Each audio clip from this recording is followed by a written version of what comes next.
avec Patricia. Patricia, bonjour. Bonjour Hervé, bonjour à tous. Il y a quelque temps en arrière, tu me disais que tu avais une corde à ton arc qui s'appelait le yoga sophro. Tu peux nous en dire un petit peu plus à nous les auditeurs qui ne connaissons pas ce qu'est le yoga sophro? Alors comme son nom l'indique, effectivement, il y a du yoga et de la sophrologie. Alors selon qu'on va mettre plus de yoga ou plus de sophrologie, ça va être ou sophro-yoga ou yoga sophro. Mais yoga sophro, ça me convient tout à fait dans ce que je propose parce que je reste sophrologue, ça n'empêche pas. Mais j'introduis donc des postures et la philosophie du yoga dans des séances, dans des cours collectifs ou dans des séances individuelles. C'est-à-dire que on va mixer à la fois des exercices ce qu'on appelle des relaxations dynamiques qui permettent d'être plus à l'écoute de son corps, d'être un peu plus à l'écoute de ses ressentis. Et elles vont être mêlées avec des postures de yoga. Donc ça enrichit et à la fois le yoga et à la fois la sophrologie parce que vous êtes plus et dans le corps et plus dans l'esprit. Oui, j'allais te dire, c'est le mental au niveau de la sophrologie et la posture du yoga qui va faciliter justement cette pensée, cette réflexion de la sophrologie. Oui, et donc les séances, elles sont construites avec donc ce qu'on pourrait retrouver dans une séance de sophrologie. Les 3-4 exercices que je propose avant de passer à la sophronisation, c'est le moment où justement on atteint un état de relaxation pour abaisser les filtres et aller travailler sur ses capacités. Et bien là, on va travailler différemment, mais ça se termine en yoga sophro, ça se termine toujours par une sophronisation qui est adaptée. Alors la grande variante et que les personnes apprécient, c'est que en sophrologie, on ne peut pas être allongé. Pour la partie relaxation, on va être soit assis sur une chaise ou soit dans une chaise un petit peu plus relaxe avec les jambes légèrement surélevées. On permet de s'avachir un petit peu plus dans le fauteuil, par exemple, de se laisser glisser au moment où le corps se relâche. Et là, justement, la grande nouveauté et qui plaît beaucoup, et plus particulièrement aux salariés en entreprise, c'est que cette séance relaxative, je la fais allongée sur un tapis. Donc on oublie une position du lotus, simplement sur une chaise ça peut se faire. Alors le yoga tel que je le présente, c'est un yoga très adapté qui est épuré et qui permet d'être proposé à tous.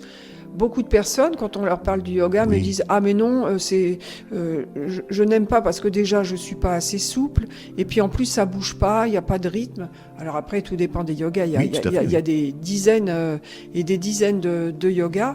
Et dans le yoga qui est proposé, donc on va alterner plusieurs postures. On va passer de assis à debout. C'est des enchaînements logiques. On va faire des étirements du corps. On va s'asseoir, alors pas en lotus, à l'aide de petits coussins, alors un zafou, c'est très bien, ou des petites briques, on va les passer sous les fesses de façon à être assis, pas en lotus, mais assis, les jambes croisées devant soi, avec un bassin qui est beaucoup plus haut et les genoux sont sur le sol, les cuisses sont sur le sol. Alors que si on ne met pas ce petit coussin sous les fesses, eh bien le bassin va être à la même hauteur que les genoux finalement. Et qu'est-ce qui se passe dans ces cas-là? On a tendance à légèrement se courber en avant. On peut éprouver des douleurs dans le dos qui seraient inconfortables et qui empêchent de maintenir la posture. C'est une posture aussi qu'on peut retrouver en méditation. Oui. Et donc elle est adaptable, et les personnes qui me disent « Ah mais non, mais moi je peux pas rester assis par terre, j'ai des difficultés dans les genoux, dans l'ouverture de mes hanches », eh bien je peux proposer des accessoires comme des briques qu'on va passer sous les genoux.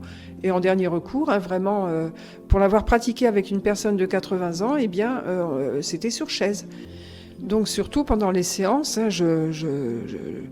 je préconise bien aux personnes de ne pas être dans la douleur si elles ressentent le moindre inconfort. Par exemple, quand on est à quatre pattes par terre, si on éprouve des tensions ou des douleurs dans les poignets, je vais proposer d'alléger le poids du corps en passant dans une autre posture. L'essentiel est de ressentir, de pouvoir retranscrire ce qu'on sentirait dans la position initiale de yoga avec des choses pour l'adapter.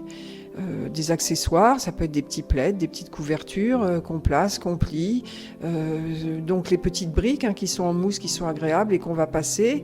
On peut l'adapter aussi debout. Voilà, on va transformer tout à fait ces exercices, ces postures pour qu'elles deviennent confortables et qu'on ait le même ressenti que si on avait fait cette posture dans la posture initiale. Ça marche très très bien donc sur tous les publics que j'ai pu tester jusqu'à présent, en entreprise, auprès des enfants. Alors là, pour les enfants, c'est un petit peu plus ludique, on amène plus de rythme. On va prendre des langages d'enfants, grenouilles, papillons, de façon à les amuser, ce qu'on faisait déjà en sophrologie, mais avec les postures de yoga intégrées. Par contre, pour les enfants sont très souples naturellement, donc il n'est pas la peine de proposer des accessoires.